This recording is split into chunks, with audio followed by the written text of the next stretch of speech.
Newspapers around the country continue to face steep problems. In many cases, especially for mid-sized papers, layoffs and buyouts are far from over. This weekend, journalists at the Denver Post sounded the alarm with a blistering Stop the Presses style editorial that took the paper's owners to task. Amna Nawaz looks at why editors there took this most unusual step. The front page editorial came after years of devastating cuts ordered by Alden Global Capital, a New York City hedge fund that stepped in to buy the paper in 2010. In it, the editorial page editors referred to Alden as vulture capitalists and wrote, "Denver deserves a newspaper owner who supports its newsroom. If Alden isn't willing to do good journalism here, it should sell the Post to owners who will." Just today, 24 more staffers left the Post, the latest in a series of layoffs that have taken the 125-year-old paper from a newsroom of 250 journalists to fewer than 100. The Post's parent company is one of the biggest newspaper chains in the country, with more than 90 papers in cities like St. Paul, Boston, and San Jose. Several of these newsrooms have gone through staff reductions, but none of these papers so far have quite done what the Denver Post has, publicly calling out their owners and begging to be sold.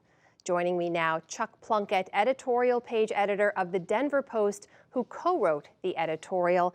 Welcome, and I want to begin just by asking you why? Why take this extraordinary move? Why in this particular way, and why now?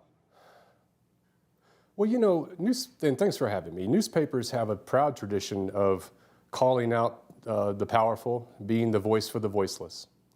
And we even have a tradition that we run letters to the editor and op-eds written by outsiders who are critical of our work. On the editorial page, we are critical of government and private businesses who we don't feel are living up to the job that they are supposed to perform. And in this situation, we believe that our owners are failing their readers, not just in Denver, Colorado, but in their many holdings across the United States, and that it was only proper to call them out and ask for better. But this is a pretty drastic move, I think it's fair to say. It's an extraordinary step. Help me understand a little bit more about what exactly is at stake. Well, we're under extraordinary conditions. When I first joined the Post midway through 2003, it was at its peak. There were more than 300 journalists. We had 5 mountain bureaus. We had a large political team.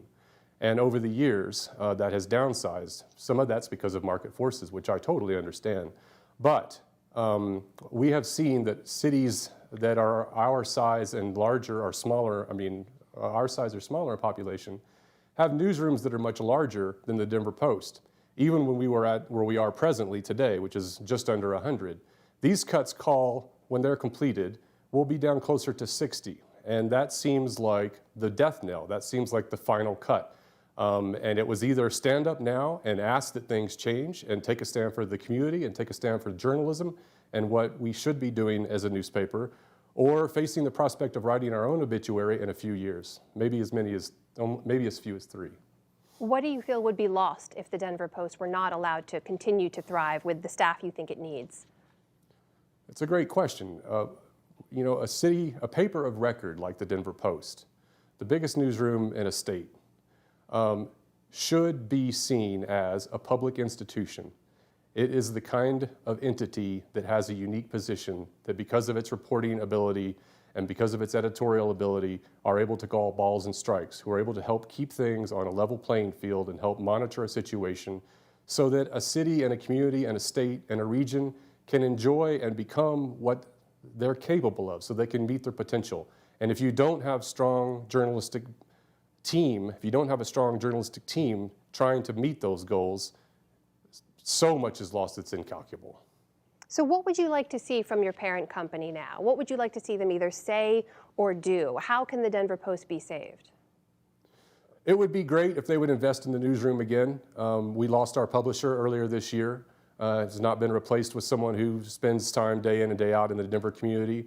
And that's the problem that I'm beginning to see, is that we've got an absentee landlord type situation.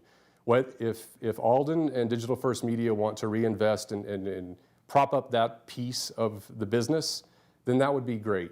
Short of that, I think they should try to look for, I hope that they will look for community members who are able to afford and desire to have the public institution that is the Denver Post.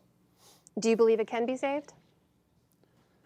I do believe it can be saved. Since Alden has taken the reins in Denver, Colorado, this city has grown by over 100,000.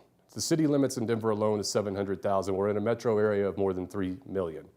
It's a young, hyper-educated, affluent bunch of people that live here, and it's entrepreneurial, and it's hard charging, and it's a city and town and state on the make.